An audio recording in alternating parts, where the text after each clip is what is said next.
तो आज का हमारा विशेष टॉपिक है सिंधु और सतलज नदी तंत्र, या सिंधु और उसकी सहायक नदियों को मिलकर जो सप्त सैंधव प्रदेश का क्षेत्र बन जाता है नदी तंत्र। यानी भारत के उत्तर पश्चिम या भारत के उत्तर की ओर बहने वाली नदी, आपने देखा होगा सिंधु नदी को।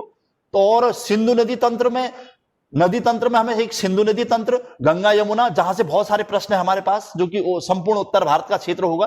ब्रह्मपुत्र यानी कैलाश मानसरोवर से पूर्व की ओर जाने वाली नदी फिर नॉर्थ ईस्ट में प्रवेश करेगी, अंततः गंगा की सहायक बन के बांग्लादेश में प्रवेश कर जाएगी। और फिर दक्षिण भारत का नदी तंत्र प्रायद्वीपीय नदी तंत्र। तो ये है हमारा विशेष टॉपिक, जिससे हम अलग अलग भागों में बांटने, सिंधु नदी तंत्र, गंगा यमुना, ब्रह्मपुत्र और प्रायद्वीपीय। क्लियर हो गया, 4 नदी तंत्र। अब इसमें सबसे पहले चलते हैं हम सिंधु नदी तंत्र में। अब नदी तंत्र का मतलब है बहुत सारी नदियों का एक साथ होना। तो हमें सिंधु नदी तंत्र अगर पढ़ना है तो मेरा टॉपिक ये होगा। तो सिंधु नदी तंत्र की तरफ चलते, कैसे समझा जाए सरल भाषा में। बल्कि सिंधु नदी लिखूंगा, अभी नदी तंत्र तो बाद में बनेगा जब सिंधु नदी आएगी। इंडस क्या सुना होगा आपने, इंडस वैली सिविलाइजेशन यानी सिंधु घाटी सभ्यता इसी सिस्टम के आसपास थी पूरी, और अपने आप में महत्वपूर्ण नदी है। इसका मतलब ये कहिए कि अधिकांश भाग चूंकि पाकिस्तान में बहता है इसका, इस वजह से पाकिस्तान की सबसे बड़ी नदी कहते हैं हम इसको। तो भारत की सबसे बड़ी नदी नहीं, लेकिन पाकिस्तान की सबसे बड़ी नदी हम इसे देखना चाह रहे हैं। सिंधु नदी कहां बहती है, रफ स्केच रखता हूं सामने कि कहां पर यह बहती है। थोड़ा सा कोशिश होगी रफ मैप बनाने की भारत के मानचित्र में।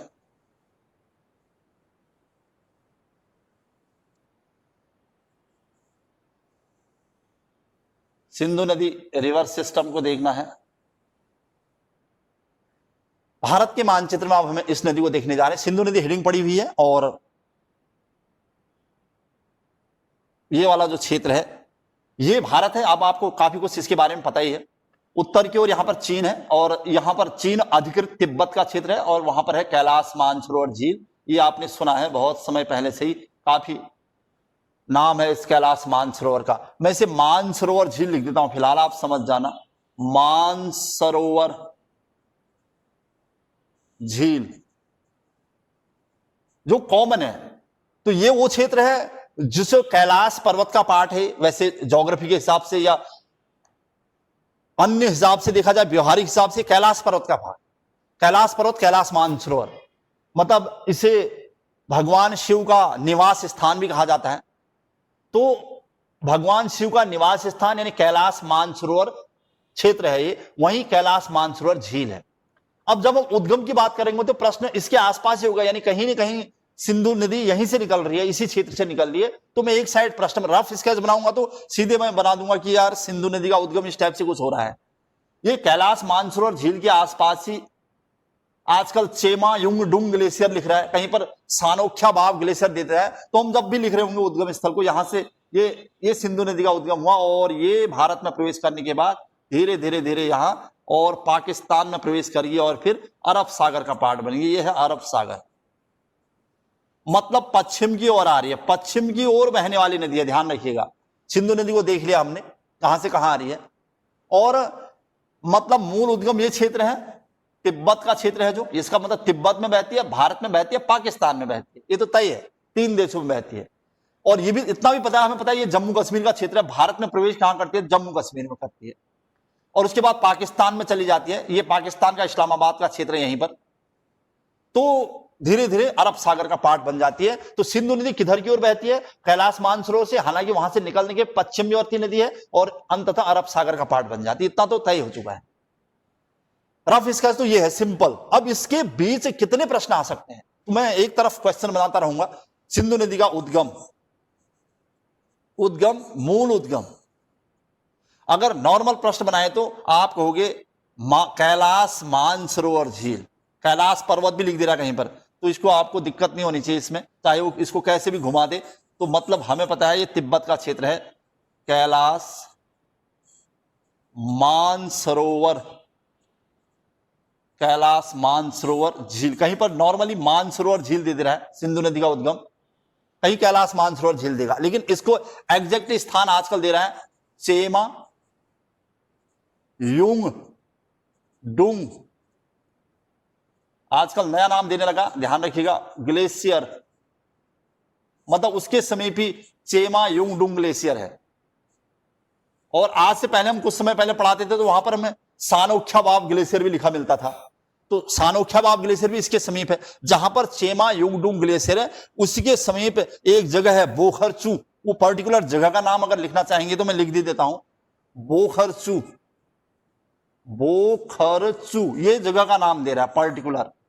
और उसको शेरमुख के नाम से भी जाना जाता है। शेरमुख मतलब एक मुख का आकार है, वहां से निकलती हो। तो ये तो ग्लेशियर है, ध्यान रखिएगा।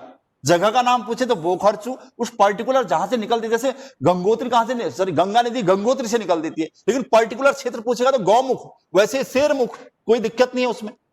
अगर क्षेत्र वो पूछेगा तो मानसरोवर झील यानी तिब्बत से, ये मूल क्षेत्र तिब्बत का है, ये तिब्बत है, यहां से निकली है। क्लियर हो गया होगा आपको। जो दे दे जो आपको ऑप्शन में दे रखा है वो, ये तो इसका मूल उद्गम हुआ।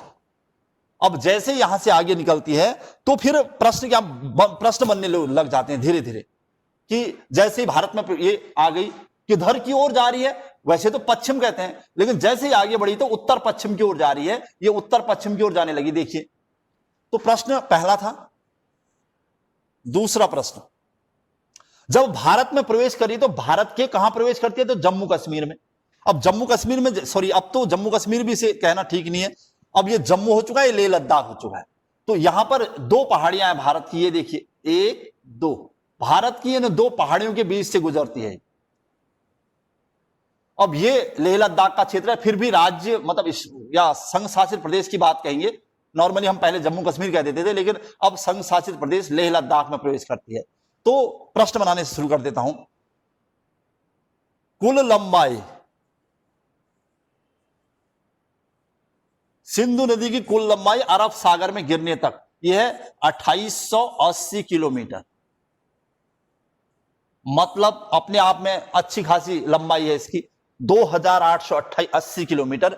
और उसके अलावा भारत, ये टोटल लंबाई है, टोटल ज्यादा यहां पाकिस्तान में दिख रही है, पाकिस्तान क्षेत्र है, हमारे वहां का पीओके क्षेत्र भी है। तो अगर भारत में लंबाई कह दे, यहीं पर लिख देता हूं, भारत में अगर लंबाई की बात कहेगा तो बहुत ज्यादा नहीं है। भारत में लंबाई मात्र 1100 किलोमीटर है। तो इसका मतलब भारत की लंबी नदियों में इसका नाम नहीं है, सीधी सी बात। तो चूंकि भारत में केवल इतनी थी इसकी लंबाई, इस वजह से ज्यादा नहीं आ पाया। अच्छा, अब थोड़ा सा आगे बढ़ते हैं, प्रश्न भी बढ़ते जा रहे हैं। दो महत्वपूर्ण प्रश्न मिल गए। इसकी कुल लंबाई का डिटेल हुआ, कुल लंबाई भारत पाकिस्तान सहित या तिब्बत टोटल, और भारत में लंबाई केवल 1100 किलोमीटर। दो प्रश्न, उद्गम और साथ में प्रश्न चलते रहेंगे और जो भी हमारे काम की चीज है। अब जैसे ही भारत में प्रवेश करी, देखिए ये लेह लद्दाख का वो क्षेत्र है जहां पर बहुत सारी पहाड़ियां, मैंने आपको बताया था कि ये काराकोरम है, ये काराकोरम है, ये लद्दाख है, ये जास्कर है, फिर इससे पीर पंजाल और फिर धौलाधार, इस टाइप की श्रेणियां हैं। तो भारत में प्रवेश, तीसरा पॉइंट बना देता हूं, बहुत ही इजी तरीके से आप इसे समझ सकते हैं। भारत में प्रवेश कहां पर करती है अगर पूछता है प्रश्न, तो आप कहेंगे लेह लद्दाख में।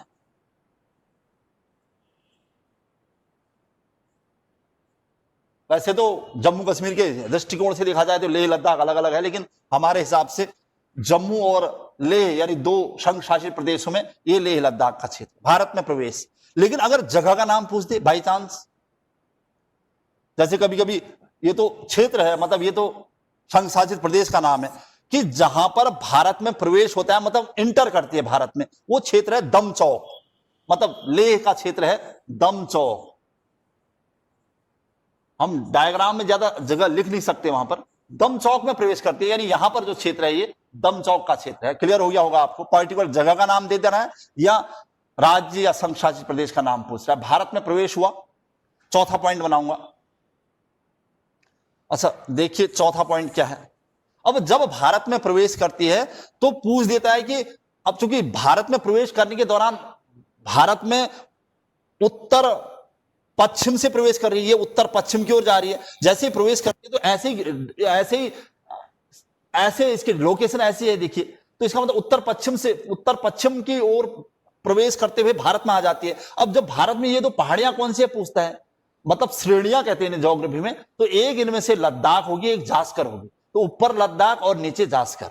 तो ये भारत में प्रवेश करने के बाद लद्दाख और जास्कर पर्वत श्रृंखलाओं से के बीच से होकर गुजरती है। तो चौथा पॉइंट बना देता हूं, मतलब कश्मीर के या भारत में उत्तर की तरफ लद्दाख, मतलब लद्दाख डैश जास्कर, लद्दाख डैश जास्कर पर्वत श्रेणियों के मध्य से होकर बहती है। ध्यान रखिएगा, बहुत महत्वपूर्ण प्रश्न है, होकर बहती है। वैसे तो अगर इसको सही मैप से समझेंगे तो बहुत कभी दिक्कत नहीं होगी आपको, लेकिन अगर वैसे रटेंगे तो फिर दिक्कत होनी है। एक दो बार दिक्कत होती है मैप को समझने में, बाद में मैप पर कमांड हो जाए तो फिर हमें कभी कुछ मतलब ऐसी दिक्कत ही नहीं होती है। अच्छा, 4 पॉइंट हमारे पास है, 5वें पॉइंट की तरफ जा रहे हैं हम। और क्या प्रश्न बनाया जाए, लंबाई वगैरह हो चुकी है, उसका उद्गम हो चुका है, और भारत में प्रवेश कहां से करते ये भी हो चुका है, और यहां पर हम हैं इस रफ स्केच के अनुसार। अब जैसे ही भारत में प्रवेश करती है, हमने मान लिया कि ये जास्कर है और ये लद्दाख है नॉर्थ की तरफ, ये जास्कर है साउथ की तरफ, नॉर्थ साउथ। अब इससे आगे की प्रवेश करेगी तो यहां पर बहुत छोटी मोटी नदियां इसकी मिलेंगी। जब हम सिंधु की सहायक नदियों पर बात कर रहे होंगे तो उस समय मैं ये भी बता दूंगा कि सिंधु की बहुत सारी सहायक नदियां हैं, और उन सहायक नदियों का सही क्रम क्या है, मतलब बाएं से दाएं से कौन सी मिल रही है, वो मैं यहां पर बता दूंगा।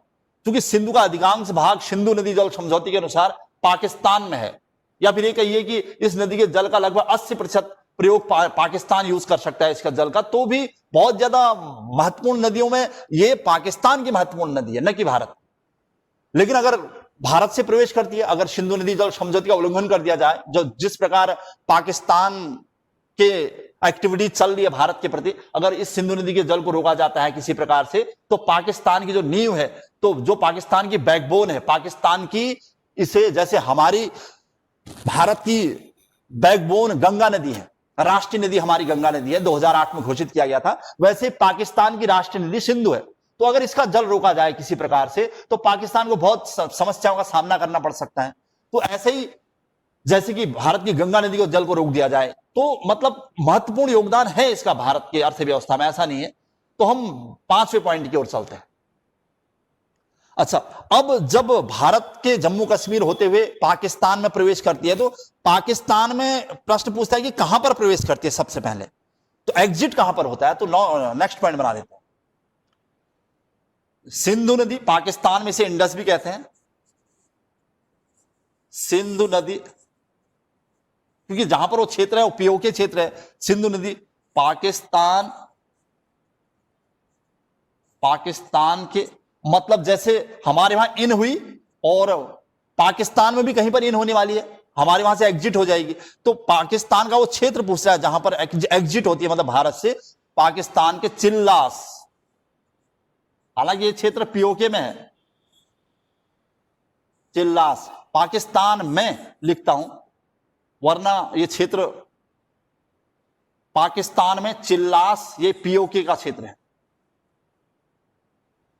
चिल्लास में प्रवेश करती है, मतलब अंतिम स्थान वो चिल्लास है जो कि पीओके में है, वहां पर पाकिस्तान में प्रवेश करने लग जाती है। प्रश्न महत्वपूर्ण था, कहां इन हुई कहां आउट हुई भारत में, ये पता चल गया हमको सिंधु नदी के बारे में। तो अब हम बता सकते हैं कि ये वो क्षेत्र है जो चिल्लास का क्षेत्र है, ये पीओके का क्षेत्र है, यहां पर पाकिस्तान में प्रवेश करने लग जाती है सिंधु नदी। ठीक है, 5 पॉइंट हमारे पास है। तो बस डायग्राम की मदद लेते रहेंगे हम लोग। अब पाकिस्तान में कहीं प्रवेश कर रही है तो ये जो क्षेत्र है यहां पर प्रवेश करती है, लेकिन इससे प्रवेश करने से पहले जहां ये मुड़ती है, अपने मुड़ने के क्रम में, मतलब सिंधु गौर्ज का निर्माण करती है। महत्वपूर्ण प्रश्न माना जाता है, मैं 6ठे पॉइंट के रूप में बनाता हूं कि सिंधु नदी सिंधु गौर्ज का निर्माण करती है। गौर्ज मतलब एक गड्ढा होता है, महाखड्ड कहते हैं इसको हिंदी में, लेकिन फिर भी अगर सिंधु गौर्ज का बहुत ज्यादा जिक्र हो रहा है, और चूंकि ये विश्व का सबसे बड़ा किसी नदी के द्वारा बनाया गया गड्ढ है, जिसे महाखड्ड भी कहते हैं, इस वजह से गुंजी के समीप मैं प्रश्न बनाता हूं 6ठा और खास पॉइंट है भैया, इसलिए इसे नोट करूंगा। सिंधु नदी, सिंधु नदी बुंजी के समीप, बुंजी के समीप गौर्ज, नॉर्मली तो हम गौर्ज लिख देते हैं, वैसे इसे महाखड्ड कहते हैं। महाखड्ड, खड्डा मतलब गड्ढा। सिंधु नदी बुंजी के समीप गौर्ज का निर्माण करती है। एक एक पॉइंट क्लियर करा दूंगा मैं, आप चिंता मत करो, निर्माण करती है।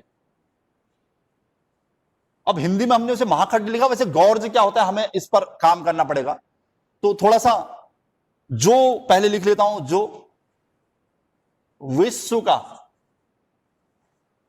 का सबसे बड़ा, जो विश्व का सबसे बड़ा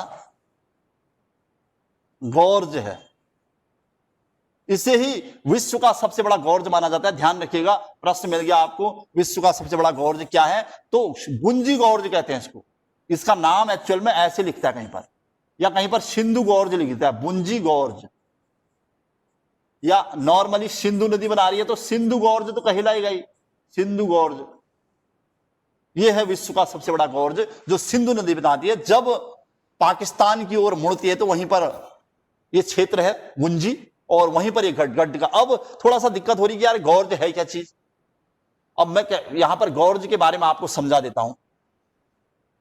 जैसे प्रश्न आ रहा था कि नोट करके एक और प्रश्न बना देता हूं मैं इसे, और मैं बिल्कुल सीक्वेंस में हूं ताकि कुछ गड़बड़ ना हो, 7वें पॉइंट की ओर चलता हूं। अब यहां पर चल रहा था कि सिंधु नदी के बारे में या किसी भी नदी के बारे में। सिंधु नदी, मैं सिंधु नदी के संदर्भ में चूंकि गौर्ज का जिक्र हो गया है, यहां पर एक चीज और बता देता हूं। मतलब नदी के बहाव के क्रम में नदी या तो पर्वतों के बीच से होकर बहती है, उन पर्वतों को काट काट कर वी और यू आकार की घाटी बनाती है।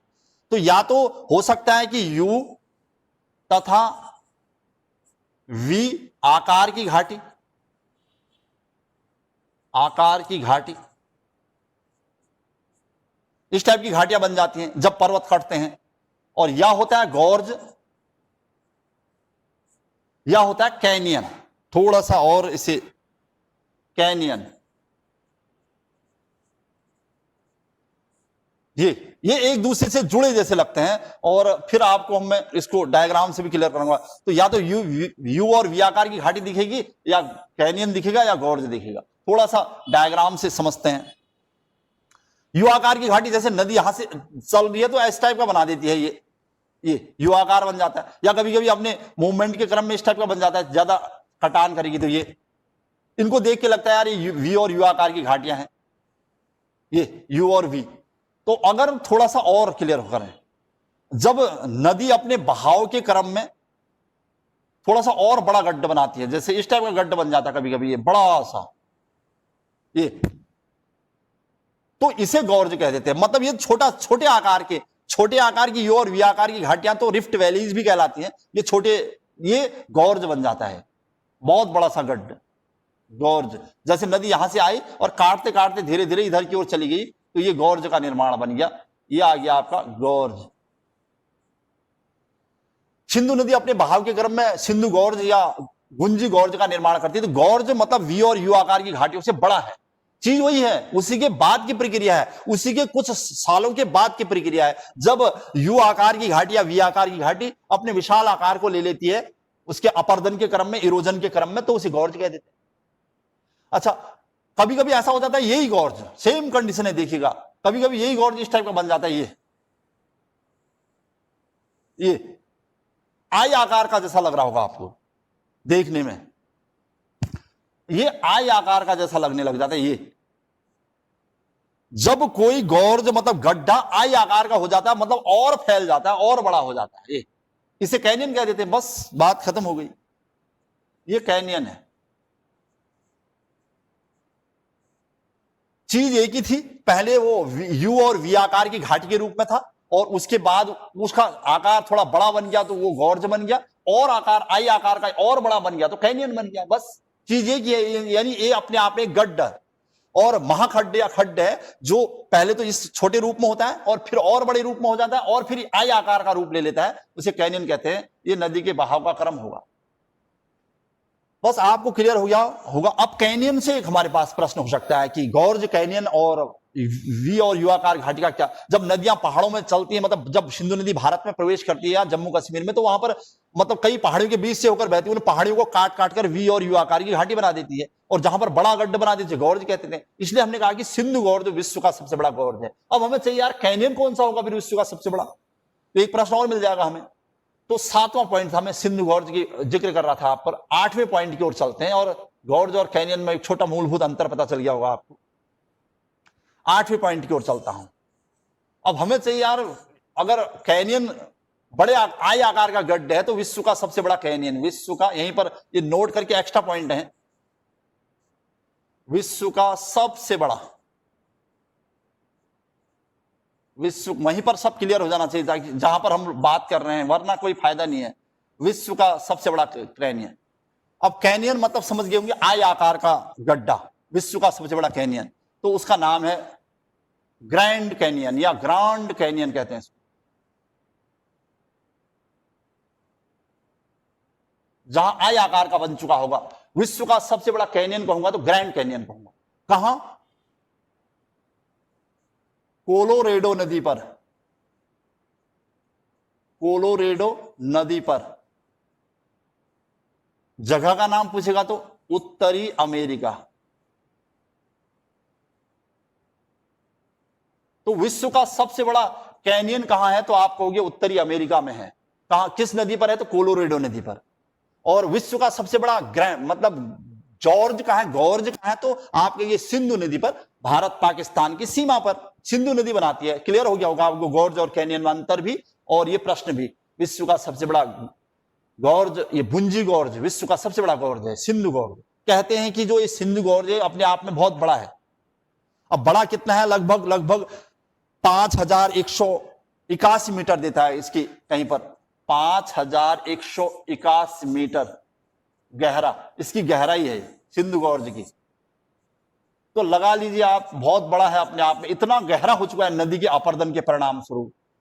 तो लगभग 5200 मीटर कहीं पर लिखा दिखेगा आपको, तो समझ जाना कि लगभग 5200 मीटर के आसपास का गहरा गड्ढा बन चुका है सिंधु नदी के कटान के कारण, सिंधु नदी के अपरदन के कारण। क्लियर हो गया होगा आपको।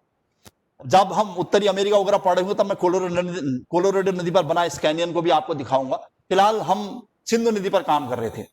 अच्छा, बहुत सारे प्रश्न अब तक आ चुके हैं हमारे पास, 8 प्रश्न बन चुके हैं, डायरेक्ट इनडायरेक्ट सभी प्रकार के। अब 9वें पॉइंट की तरफ चलते हैं। 9वां पॉइंट बना देता हूं सिंधु नदी के बारे में। सिंधु नदी जब पाकिस्तान में प्रवेश करती है तो इंडस के नाम से जानी जाती है, और इंडस वैली सिविलाइजेशन के बारे में हमने बहुत कुछ सुना है। और इस क्षेत्र को सप्त सैंधव प्रदेश भी कहा जाता था, क्योंकि भारत से आने वाली 5 नदियां इसमें मिलती हैं, ये भी हम जानते हैं। तो कहते हैं कि इसमें जो 5 नदियां मिलती है वो कहां मिलती हैं, क्या मिलती हैं, उससे संबंधित प्रश्न बनने वाला है अभी। तो थोड़ा सा सबसे पहले मतलब इसकी सहायक नदियों पर काम करूंगा मैं। सहायक नदियां,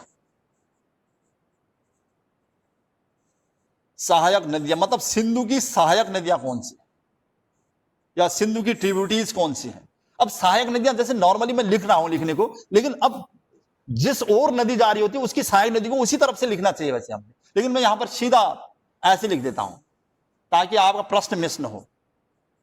सहायक नदी का मतलब बाएं तरफ से मिलने वाली, मतलब लेफ्ट हैंड से, बाएं ओर से मिलने वाली, कुछ भी डाउट नहीं रहना चाहिए बस। मतलब जो लेफ्ट से मिलते हैं और दाईं ओर से मिलने वाले, दाईं ओर से मिलने वाले सिंधु नदी की सहायक नदियां चलने वाली है, और हमारा महत्वपूर्ण टॉपिक चल रहा है। और राइट से मिलते हैं जो राइट से, ये हमारा टॉपिक है। इसी प्रकार आपको पढ़ना भी चाहिए, नहीं तो बहुत दिक्कतें होती हैं, अगर रटोगे तो बहुत दिक्कत होगी। बाएं ओर से मिलने वाली या बाईं ओर से मिलने वाली, और दाईनी ओर से मिलने वाली, राइट से और लेफ्ट से मिलने वाली। मैं कुछ नाम सुनाऊंगा आपको, ये सब आपने सुनी होती हैं, लेकिन उनको सेट करना कैसे, मतलब क्वेश्चन को कवर करना है, मतलब क्वेश्चन की डिमांड क्या होती है, इनमें से कौन बाएं ओर से नहीं मिलती है नदी, इस टाइप के प्रश्न बना देता है। तो इसके लिए थोड़ा सा हमें नाम लिखना पड़ेगा। मैं इनको थोड़ा सा और आगे ले जाता हूं।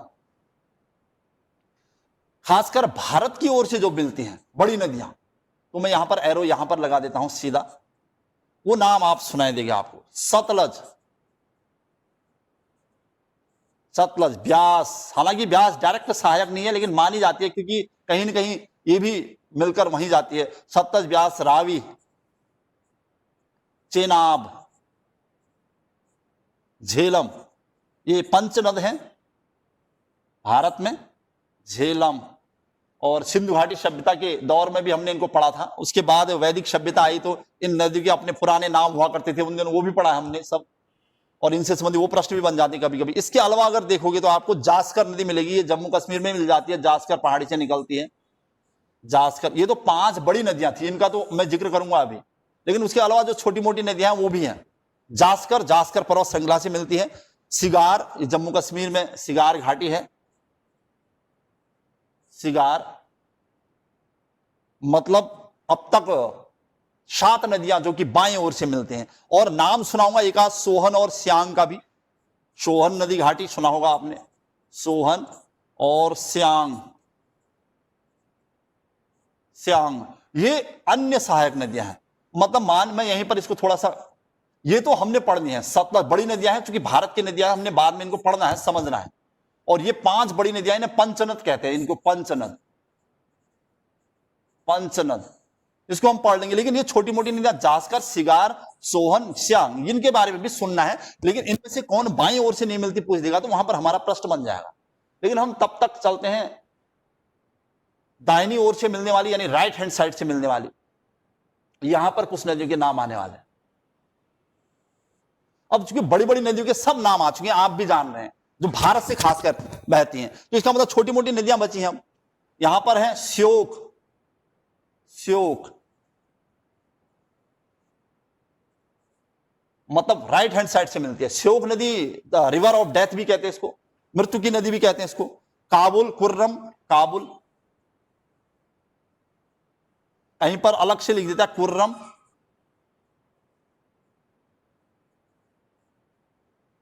ये यहां की नहीं, लग रहा है कि पाकिस्तान में मिलती होंगी, ऐसा आपको भी लग रहा होगा। सिंधु नदी मतलब सिंधु घाटी सभ्यता, वैदिक सभ्यता में हम इनका जिक्र करते रहते हैं। एक आध नाम और लिख देता हूं, गोमल, गोमल, और एक महत्वपूर्ण नदी गिलगित, ये पीओके में मिलती है, गिलगिट। ये वो नदियां हैं जो राइट हैंड साइड से मिलते हैं, श्योक, काबुल, कुर्रम, गोमल और गिलगिट। गिलगिट का जिक्र पीओके में होता रहेगा। और ये हैं भैया दाहिनी ओर से मिलने वाली नदियां, ये हैं सिंधु की सहायक नदियां। किसकी सहायक नदियां अगर प्रश्न पूछे तो हमने लिखा है कि सिंधु की सहायक नदियां। और लेकिन हमने तरीके से लिखा है भैया ये जो सिंधु की सहायक नदियां हैं मिल कहां कहां से रही है, तो एक बाईं ओर से और एक दाईं ओर से, और दोनों को कवर कराना था हमने। मैंने दोनों क्लियर कर दिया, इनमें से कौन बाईं ओर से नहीं मिलती है, कौन दाहिनी ओर से नहीं मिलती है। इस टाइप का प्रश्न बनाए तो आप कर लोगे। लेकिन हमें चाहिए भैया इसको थोड़ा सा, चूंकि नदी रिवर्स सिस्टम है तो इसको सेट कर देता हूं मैं एक बार नदी में, मतलब मैप में सेट कर देता हूं। भारत के मैप में इसको सेट करना बड़ा मुश्किल है, लेकिन फिर भी अब कैसे इसको बनाया जाए, मैप कैसे बनाया जाए, मैं इसका मैप बना के रखता हूं आपके पास। मतलब इन नदियों को मैप, एक तो पहले रफ स्केच, जैसे हमने कहा कि ये सिंधु नदी है, थोड़ा सा तरीके से काम करना पड़ेगा। ये सिंधु नदी है रेड कलर में, ये, और जहां से निकली वहां छोड़ दो। अब प्रश्न था कि जब इसका मुंह इधर की तरफ है, सिंधु नदी का रेड कलर है, ध्यान रखिएगा। अब इसका ये इधर की तरफ जा रही है, मूव कर रही है, तो ये इसका इधर लेफ्ट होगा, इधर लेफ्ट होगा भैया, और इधर राइट होगा। समझ जा रहा प्रश्न? अब हमने अभी लेफ्ट से और राइट से मिलने वाली नदियों का जिक्र कर रखा है। अब हमने जो नदियां लिखी है, मतलब हम उसको आराम से मिला सकते हैं भैया, ये लेफ्ट से मिलती है, ये राइट से मिलती है। तो इसमें अगर आप देखोगे तो सिंधु की सहायक जो लेफ्ट है सतलज है। यहां से सतलज में जहां से सिंधु निकलती है वहीं से सतलज भी निकलती है। सतलज नदी का जिक्र करता हूं, ये सतलज नदी है। ये पाकिस्तान का मिठान कोट या मीठन कोट, कई जगह इसका जिक्र होता है, मैं यहां पर लिख भी देता हूं, मीठन कोट, कहीं पर मिठान कोट लिखता है। ये पाकिस्तान का वो क्षेत्र है जहां पर अधिकांश नदियां मिलती हैं। ये सतलज है, सतलज, क्योंकि भारत की नदियां मेन थी। अच्छा, उसके अलावा सतलज, ब्यास, ब्यास नदी इस टाइप से मिल जाती है, यहीं पर मिल गई। देखो ब्यास नदी वैसे मिल सतलज की सहायक है, लेकिन फिर धीरे धीरे इसकी कुछ जलधाराएं आगे आगे बढ़ के इस क्षेत्र में मिल जाती है, मिठनकोट क्षेत्र में, इसलिए डायरेक्ट सहायक माना जाता है, ट्रिब्यूटरीज माना जाता है। ये है ब्यास, ये मैं इनका सही क्रम लिखता हूं, सतलज, ब्यास। तो लेकिन लग रहा होगा कि ब्यास इसकी सहायक है, तो ऐसा नहीं है, उसकी भी सहायक मानी जाती है। वो थोड़ा सा और इसमें कलाकारी करना चाहूंगा, फिर आपको दिक्कत होगी, नहीं तो ये इसके यहां से हटा देता हूं, सतलज और ब्यास सही क्रम आ जाएगा। अच्छा, उसके अलावा दो सतलज, ब्यास, रावी, इसका सीक्वेंस जिस डायग्राम, जैसे मैं डायग्राम बना रहा हूं वैसे ही इसका सीक्वेंस भी भैया ध्यान रखिएगा। रावी, रावी नदी जैसे ही आगे बढ़ती है तो यहां से सतलज, ब्यास, रावी, चेनाब आ जाती है। ये चेनाब है, मूल नदी इनमें चेनाब है वैसे देखा जाए, एक्चुअल में ये सब चेनाब की सहायक है अगर सच पूछा जाए तो। ये चेनाब नदी है, चेनाब नदी ऐसे यहां पर ये रावी चेनाब से मिल जाती है ये, और उसके बाद ये आगे बढ़ती है। उसके बाद कहीं ना कहीं ये यहां पर थोड़ा सा और समझा देता हूं, इसको हटाता हूं यहां पर से। जैसे ही चेनाब आगे बढ़ती है तो इस चेनाब नदी में मिलती है सतलज, ये सतलज चेनाब में मिल रही है, ध्यान रखिएगा। मतलब ये इसकी बहुत ज्यादा जरूरत नहीं है, लेकिन फिर भी सतलज, ब्यास, पहले इनका नाम लिख देता, रावी, चेनाब, चार तो आ चुकी हैं, भारत की हैं सबकी सब, और थोड़ा सा और यहां पर हटाना पड़ेगा मुझे लग रहा है इसको, और इसको भी थोड़ा सा ऊपर की तरफ कर दूंगा ताकि दिक्कत न हो समझने में। इसको और ऊपर को कर देता हूं ऐसे, क्योंकि एक और नदी बनानी है मैंने। अच्छा, इसको थोड़ा सा ऐसे बना देता हूं, कहीं पर गड़बड़ नहीं होनी चाहिए इसमें, बस ये देखिएगा अब सही आ जाएगा। सतलज, ब्यास, रावी, चेनाब, ये चार आ चुके हैं। लेकिन अगर बहुत ध्यान से देखा जाए तो ब्यास तो सतलज में मिल जा रही है, यहां पर ये पंजाब में ही मिल जाती है, मतलब भारत का पंजाब का क्षेत्र है जो, और फिर ये जो रावी थी, रावी चेनाब में मिल जा रही है। और थोड़ा डीपली देखा हमने तो ये पता चला कि ये जो सतलज भी कहीं ना कहीं चेनाब में मिली है, चेनाब में, मूल नदी चेनाब है इसकी, ये चेनाब कहलाती आगे है, और रावी यहीं पर खत्म हो चुकी है, ये चेनाब के नाम से आगे बढ़ गई, तो चेनाब में भी सतलज मिल गई। लेकिन ये पूरा क्षेत्र चूंकि मिठनकोट के नाम से फेमस है, इस वजह से मिठनकोट कह देता है। अब बची है झेलम नदी। अच्छा, झेलम नदी भी कहीं ना कहीं सतलज से मिलने वाली है, ये है झेलम नदी, ये देखिएगा झेलम नदी, ये मिल गई, ये है झेलम। ये तो है वो 5 महत्वपूर्ण नदियां, और जिनका नाम हमें बिल्कुल पता होना चाहिए, इनका सही क्रम भी यही पूछता है, इनका सही क्रम यही है। मैं इसको, इसलिए मैं बहुत इसमें समय ले रहा था, मैं इसको यहां पर लाता हूं डायग्राम को।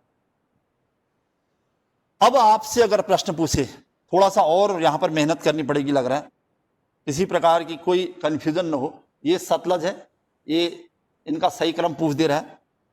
अच्छा, सही क्रम कैसे, जैसे प्रश्न क्या बनाएगा, सही क्रम बताओ नदियों का, जैसे दक्षिण से उत्तर की ओर, उत्तर से दक्षिण की ओर, क्रम यही होगा। मतलब यहां से बनाता हूं 1 2 3 4 और 5, ये है भैया इनका सही क्रम, 5 नदियों का। भारत की जो पंच नद कहते हैं हम, वो मतलब सिंधु की कैसे सहायक बनती हैं, ये है उसका सही तरीका।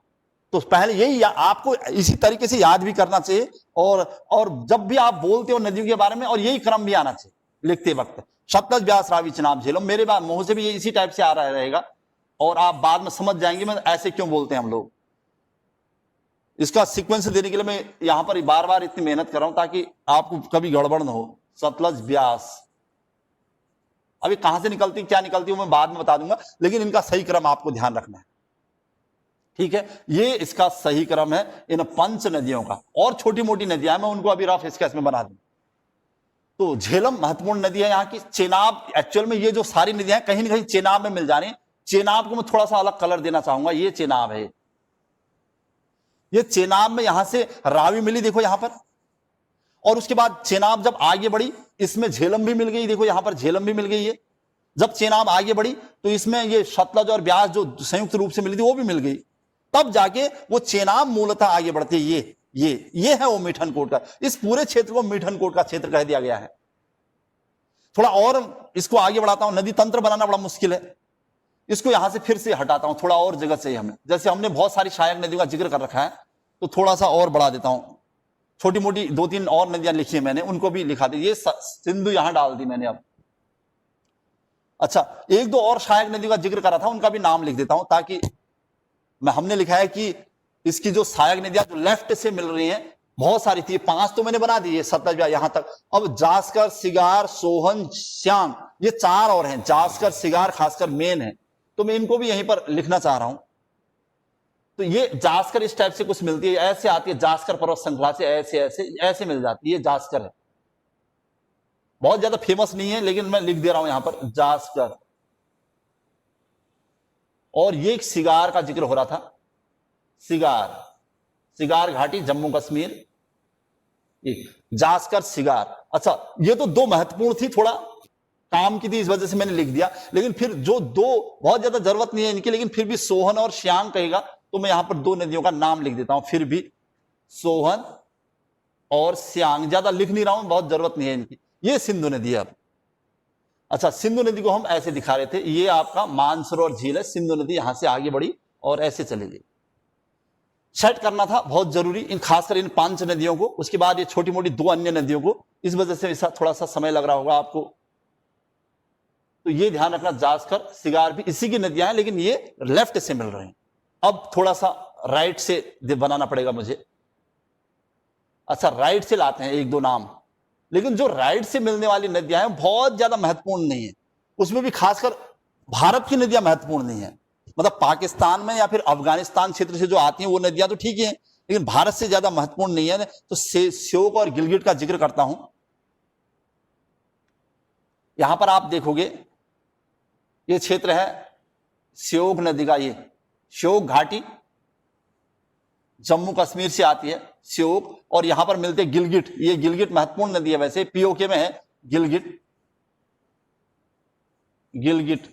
ये श्योक और गिलगिट तो यहां हमारे मतलब या तो पीओके के आसपास है, ये लेह लद्दाख में। उसके अलावा जो हमने लिखे वहां पर 1-2 नाम, उनको मैं जो हमने नाम लिखा मैं आपको फिर से यहां पर दिखाता हूं।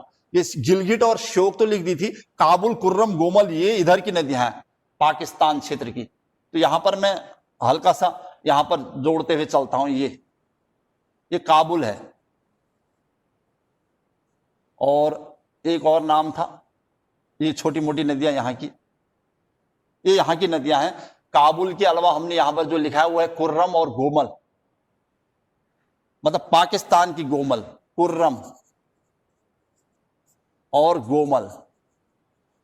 हमने इसमें बहुत ज्यादा इंटरेस्ट नहीं दिखाया, लेकिन इन 2 श्योक और गिलगिट में दिखाया। अब हमें पता चल गया भैया ये है, अगर इनका सही क्रम देखना था तो नदी, अब पता चल गया होगा आपको सिंधु नदी का डिटेल थोड़ा बहुत, कि भारत से ये 5 नदियां, सही क्रम यही है।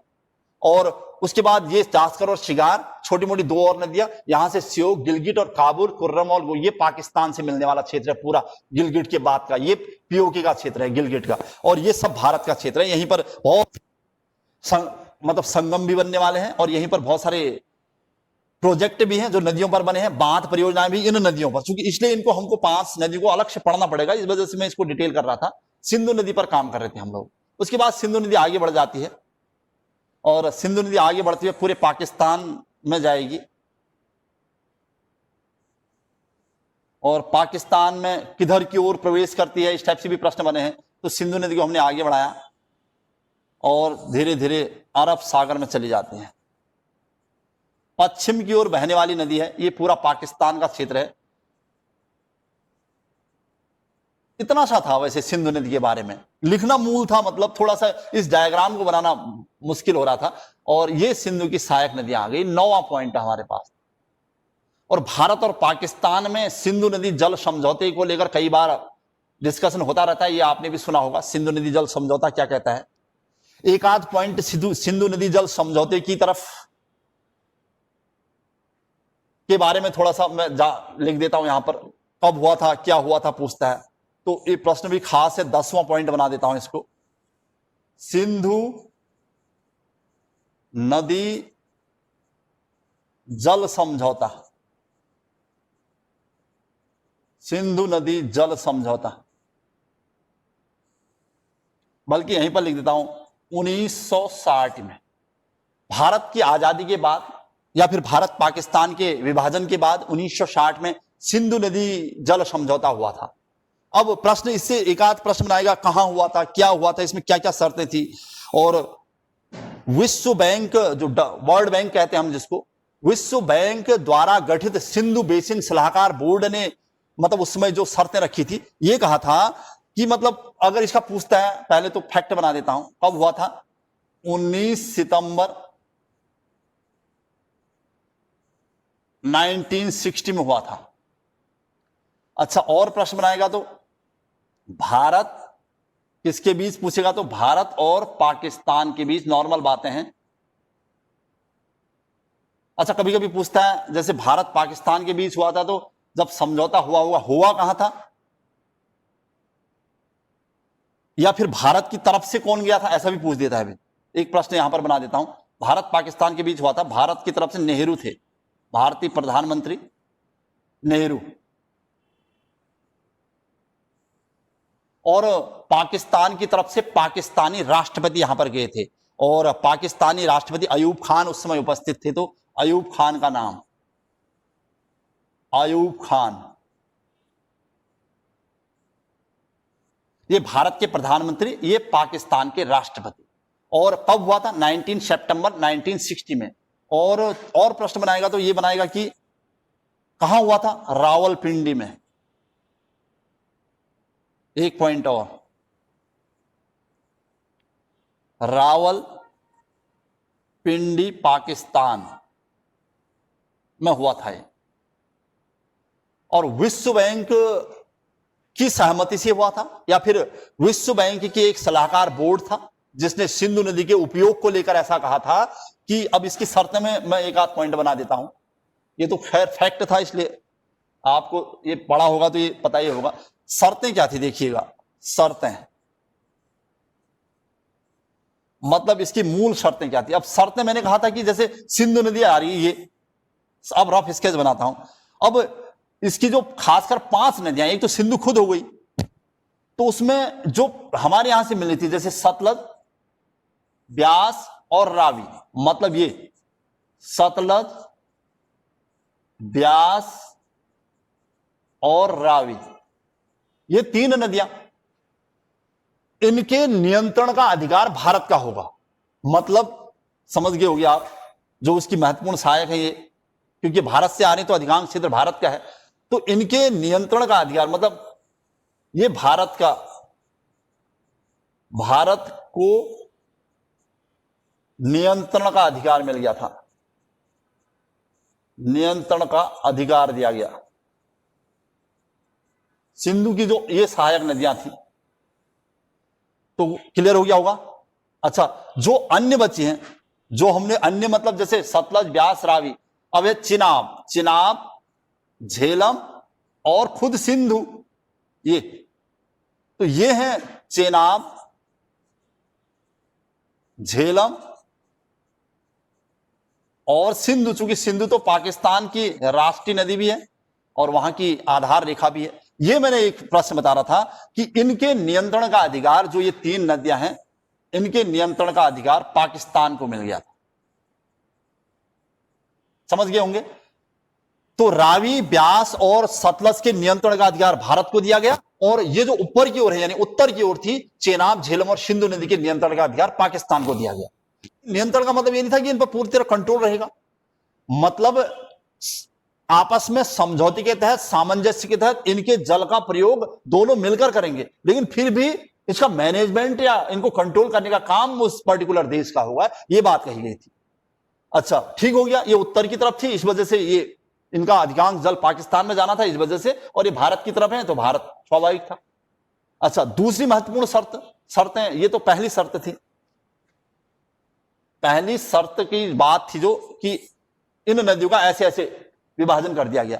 अच्छा, दूसरी महत्वपूर्ण शर्त लिख देता हूं, क्योंकि सब सिंधु में मिलने वाली है, इसलिए कहा गया कि जो वर्ल्ड बैंक यानी विश्व बैंक की सलाहकार बोर्ड था, उसने एक सिंधु नदी जल समझौता की दूसरी शर्त यह थी कि जो सिंधु नदी है जिसमें ये बहुत सारी सहायक नदियां मिल रही हैं, वो मूल सिंधु है, जिसे पाकिस्तान की राष्ट्रीय नदी और पाकिस्तान की जीवन रेखा भी कहते हैं। और सिंधु नदी के जल का 80% प्रयोग पाकिस्तान करेगा और शेष 20% जल का उपयोग भारत कर सकेगा। दूसरी महत्वपूर्ण शर्त थी, सिंधु नदी के जल का लगभग सिंधु नदी के जल का लगभग 80% उपयोग, क्योंकि अधिकांश वही है भी, 80% उपयोग पाकिस्तान करेगा, इसी का फायदा उठाता है पाकिस्तान करेगा, और शेष 20% जल का उपयोग भारत कर सकेगा।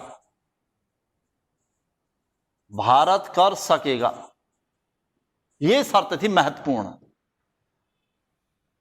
कई बार आपको हमें सुनाई देता है कि सिंधु नदी की वजह से कई दिक्कतें आती रहती हैं, पाकिस्तान भी इसका उल्लंघन करता रहता है, और भारत अपने क्षेत्र में कभी कभी बांध बना रहा होता है तो कुछ समय के लिए मतलब पानी को रोकना होता है और फिर पानी को छोड़ देना होता है, ये शर्तें होती हैं, तो उसको लेकर कभी कभी विवाद आ जाते हैं। तो ध्यान रखना, इस सिंधु नदी जल समझौते की महत्वपूर्ण शर्त थी कि 80% प्रयोग पाकिस्तान करेगा और शेष 20% जल का उपयोग भारत कर सकेगा।